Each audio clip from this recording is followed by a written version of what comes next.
Hello, everyone. This is the Keeping It Real in Real Estate show, and I'm your host, Kathy Blakey. I'm a realtor with Century 21, a marketer, entrepreneur, and nature enthusiast. In this podcast series, I'm going to take you on a journey as we explore topics in real estate, including the market, mortgages, common inspection issues, sustainable future, and more. Are you a homeowner? Future homeowner? Do you like saving money? Enjoy healthy living? Then this podcast series may be for you. Stay tuned as we go deep into these topics. And don't forget, subscribe, like, and share. Welcome to Season 2 of Keeping It Real in Real Estate. Today's episode, we're going to focus on emergency preparedness. Since the last season, there have been a few key events in my life personally that have inspired me to dedicate this episode to emergency preparedness. One of those events in my life was an opportunity to go on a mission trip. And on that mission trip, I got to spend about a week with fellow teammates helping to rebuild and restore a home that had been damaged in a flood. And it's been a few trips I've been on, and most of them seem to be natural disasters, hurricane, floods. So I thought I'd take a few moments and talk about my experience and then lead into preparedness plans and how can you become prepared. So when it comes to natural disasters or other types of events that can, cause problems with, your home and your living environment, one of the things that you have to keep in mind is it can happen to you. It can happen at any time without warning.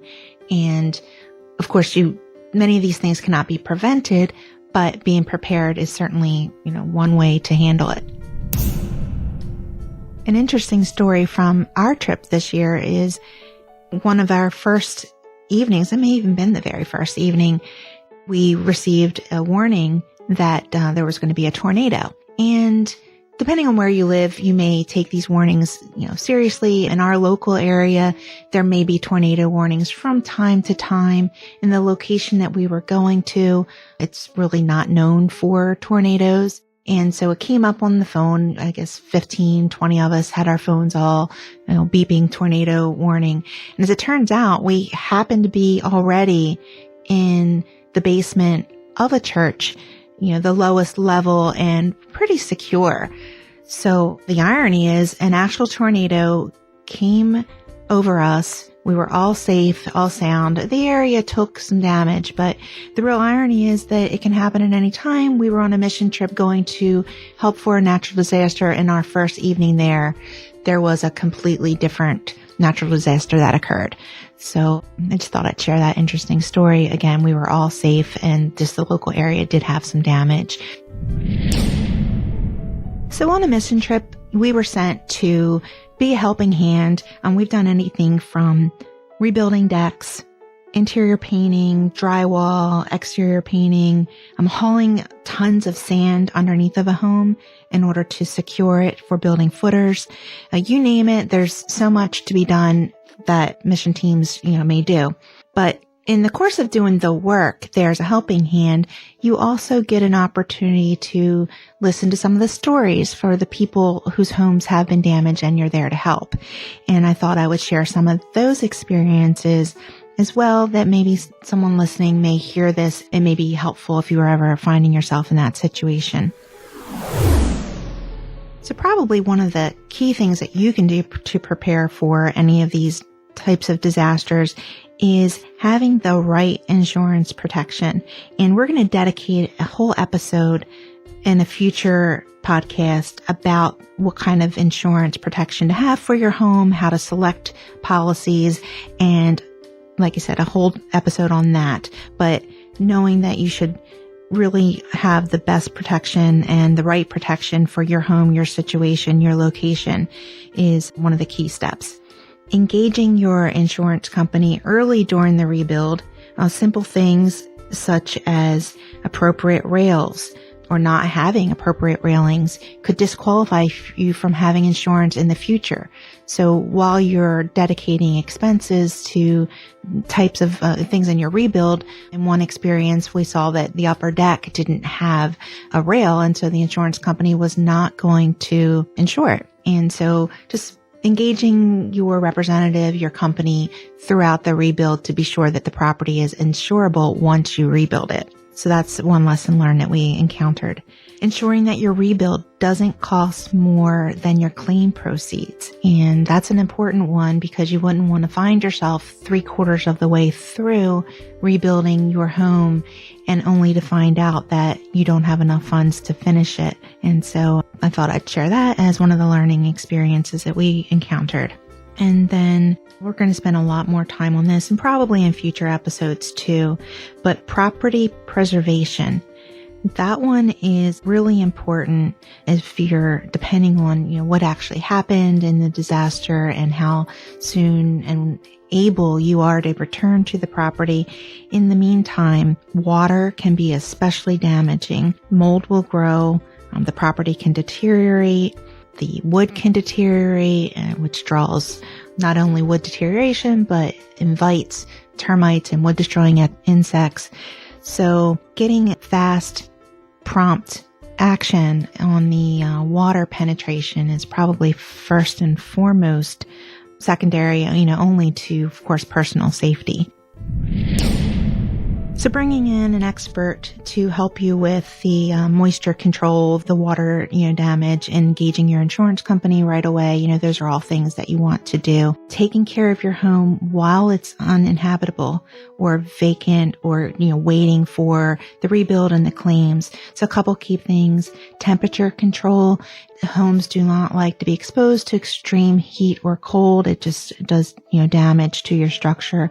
We can talk more in future episodes about structural damage and those kinds of topics, but just know that temperature control is important. Humidity control, again, to make sure there's not warping from the moisture, to control mold growth, and then even something as simple as, rodents possibly coming into the home because you're not there to, fend them off, could chew into your wires, causing future electrical problems. Overall, keeping a presence, as hard as it may be to do in that situation.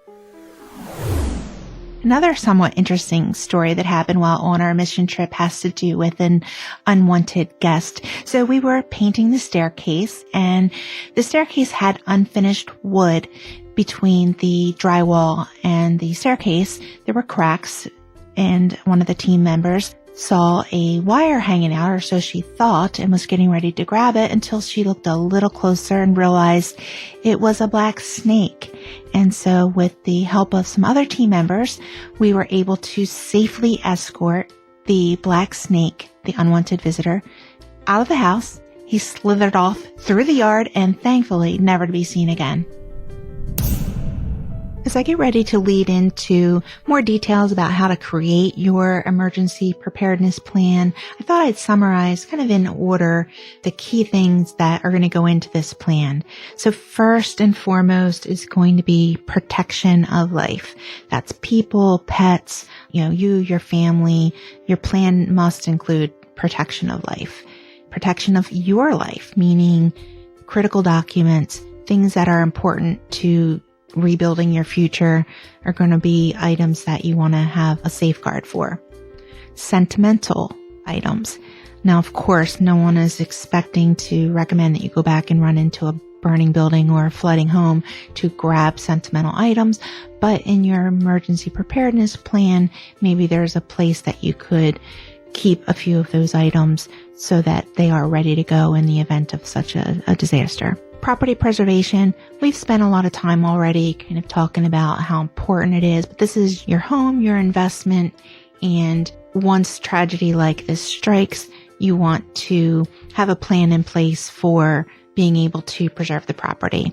And we've talked about, preventing mold and keeping temperature control and, all those items.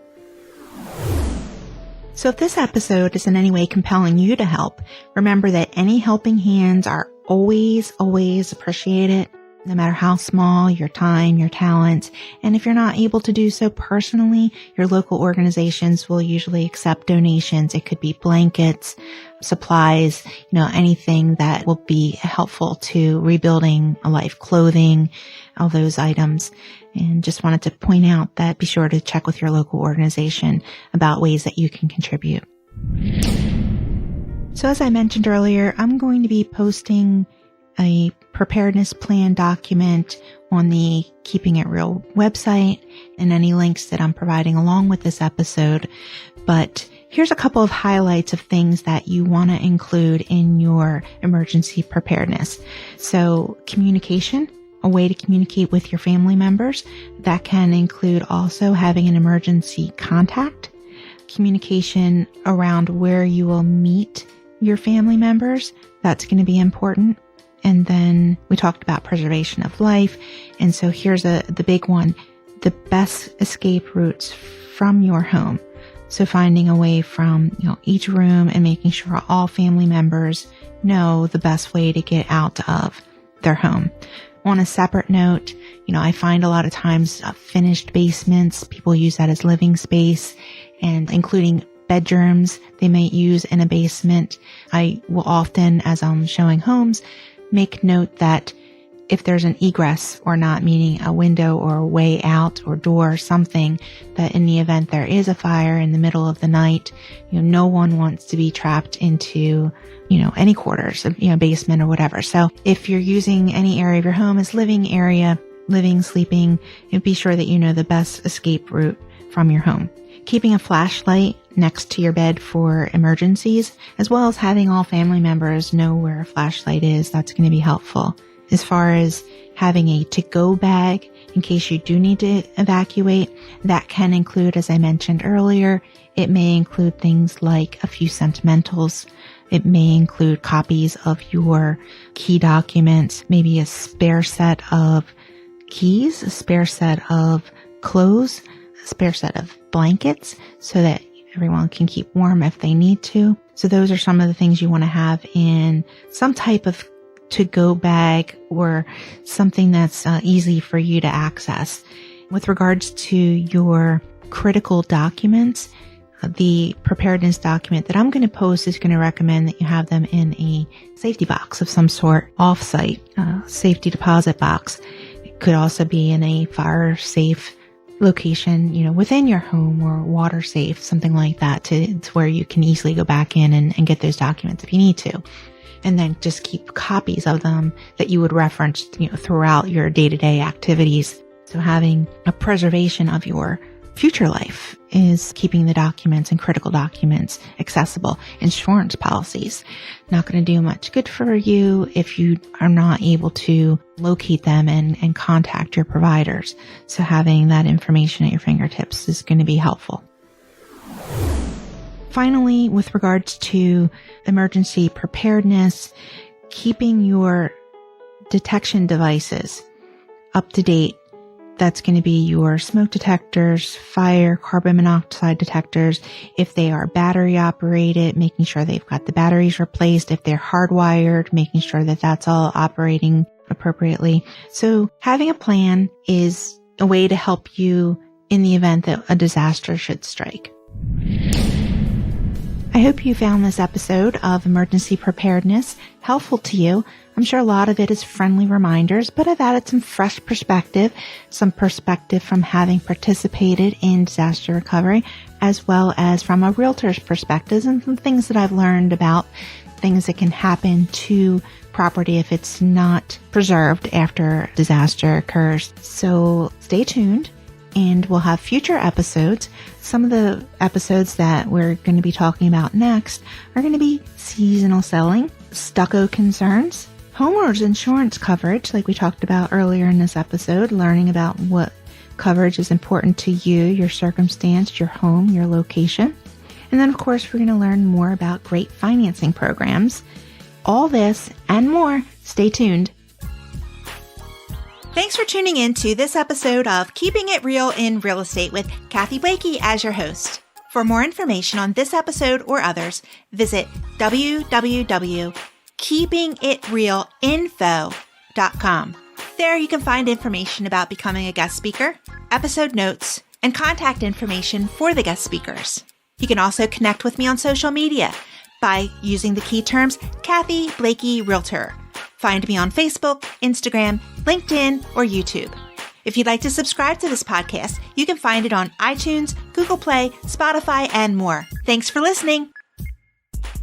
As a disclaimer, this show is not intended to be a replacement for professional advice. For specific issues related to your real estate transaction, please consult with your qualified realtor, mortgage broker, home inspector, or real estate attorney. Thank you.